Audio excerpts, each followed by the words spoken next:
Saudara-saudari dan anak-anak yang terkasih dalam Kristus, dari Novisiat SVD Kewuruteng Manggarai Flores NTT, saya Pastor Freddy Zahadin SVD, menyampaikan ucapan selamat jumpa lagi lewat siraman rohani. Hari ini Kamis 24 Juni 2021, kita merayakan pesta kelahiran Yohanes Pembaptis. Injil hari ini diambil dari Lukas bab 1 ayat 57 sampai 66 dan ayat 80. Bersama orang yang datang merayakan pesta kelahiran Yohanes Pembaptis, kita bertanya, menjadi apakah anak ini nanti? Marilah kita berdoa memohon penerangan Roh Kudus. Dalam nama Bapa dan Putra dan Roh Kudus. Amin. Tuhan dan Allah kami, puji dan syukur kami haturkan kepadamu atas segala cinta dan kasih-Mu. Pada pesta kelahiran Yohanes Pembaptis, kami mohon sadarkanlah kami akan maksud dan tujuan keberadaan kami di dunia ini. Dan semoga kami sanggup menghayati dan mengamalkan profesi kami sesuai dengan kehendak-Mu. Tuhan, utuslah Roh Kudus-Mu, terangilah pikiran dan hati kami, agar sabda-Mu yang akan kami dengar dapat kami pahami dengan baik, dan isi pesan-Mu dapat kami hayati dan amalkan dalam hidup harian kami. Doa ini kami sampaikan dengan perantaran Kristus Tuhan kami. Amin. Tuhan sertamu dan sertamu juga. Inilah Injil Yesus Kristus menurut Lukas, bab 1 ayat 57 sampai 66 dan ayat 80. Pada waktu itu tibalah saat bagi Elisabet untuk bersalin dan ia pun melahirkan seorang anak laki-laki. Ketika tetangga-tetangganya serta sanak saudaranya mendengar bahwa Tuhan telah menunjukkan rahmat-Nya yang begitu besar kepadanya, bersukacitalah mereka bersama-sama dengan dia. Maka datanglah mereka pada hari yang ke-8 untuk menyunatkan anak itu, dan mereka hendak menamai dia Sakaria, menurut nama bapaknya. Tetapi ibunya berkata, "Jangan, ia harus dinamai Yohanes." Kata mereka kepadanya, "Tidak ada di antara sanak saudaramu yang bernama demikian." Lalu mereka memberi isyarat kepada bapaknya untuk bertanya nama apa yang hendak diberikannya. Kepada anaknya itu, ia meminta batu tulis lalu menuliskan kata-kata ini.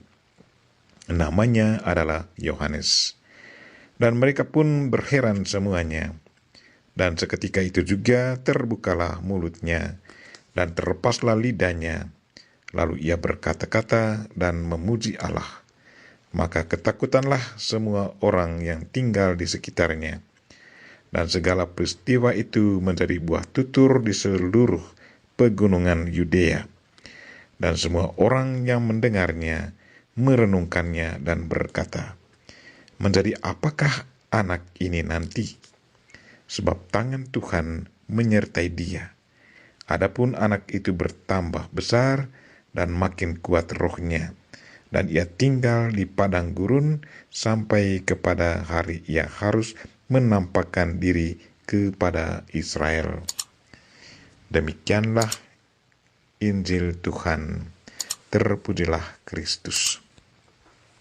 Saudara-saudari dan anak-anak yang terkasih dalam Kristus, tema renungan kita hari ini ialah, menjadi apakah anak ini nanti? Hari ini kita merayakan pesta kelahiran Yohanes Pembaptis. Kelahirannya sungguh di luar perhitungan manusia.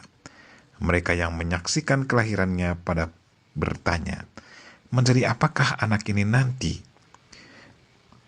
Pertanyaan ini sesungguhnya keluar dari keheranan mereka. Mengapa? Ada 3 alasan. Yang pertama, Yohanes lahir dari seorang ibu yang sudah lanjut usianya. Secara biologis, seorang wanita tua tidak mungkin bisa mengandung lagi. Sakaria sendiri sempat bertanyakan hal itu kepada malaikat, katanya, "Bagaimanakah aku tahu bahwa hal ini akan terjadi?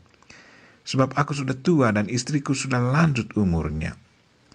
Yang kedua, sejak Sakaria mendapat kabar gembira bahwa Elisabet akan mengandung dan melahirkan seorang anak laki-laki, pada saat itu juga Sakaria menjadi bisu.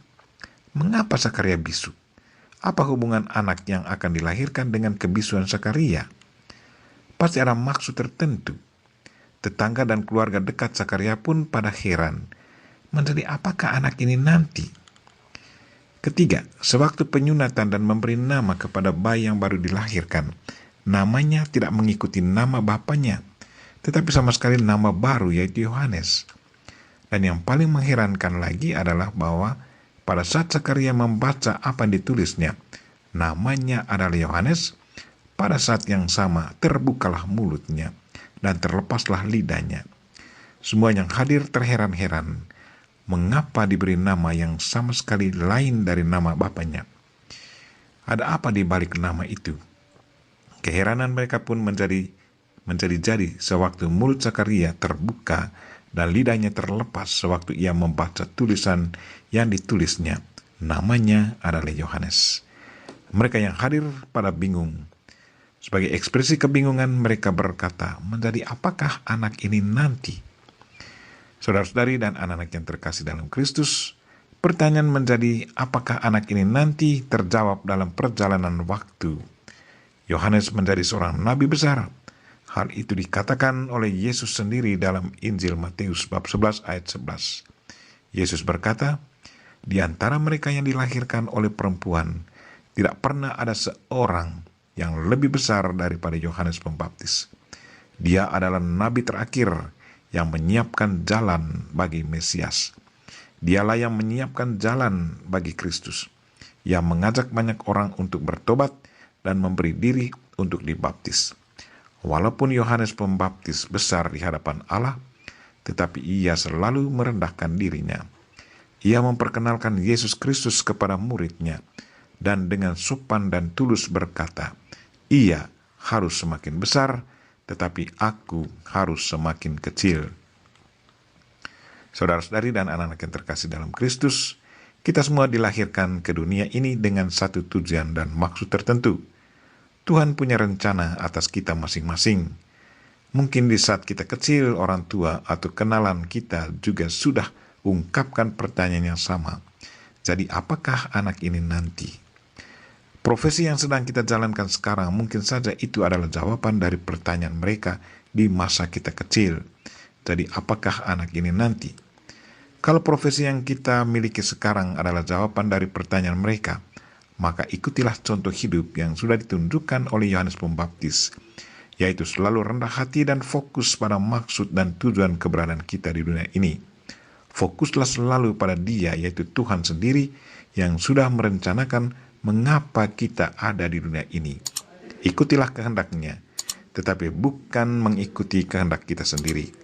Mengikuti kehendak Tuhan berarti kita berjalan sesuai dengan rencananya.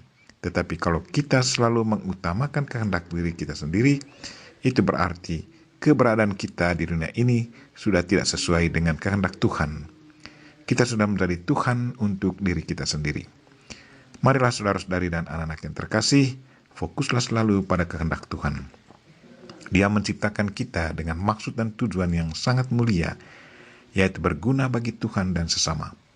Kita berdoa semoga Tuhan selalu membuka mata hati kita dan menggerakkan telinga hati kita untuk mendengar suaranya dan mengikuti kehendak-Nya. Kita mohon Santo Yohanes Pembaptis dan Bunda Maria untuk mendoakan kita. Amin. Marilah kita mohon berkat Tuhan, Tuhan sertamu dan sertamu juga. Semoga saudara sekalian dan mereka-mereka yang kita doakan pada hari ini, secara khusus saudara-saudara kita yang lagi sakit dan yang sangat membutuhkan pertolongan kita, doa-doa kita, dan segala aktivitas kita sepanjang hari ini, dilindungi, dibimbing, dan diberkati oleh Allah yang Maha Kuasa, Bapa dan Putra dan Roh Kudus. Amin.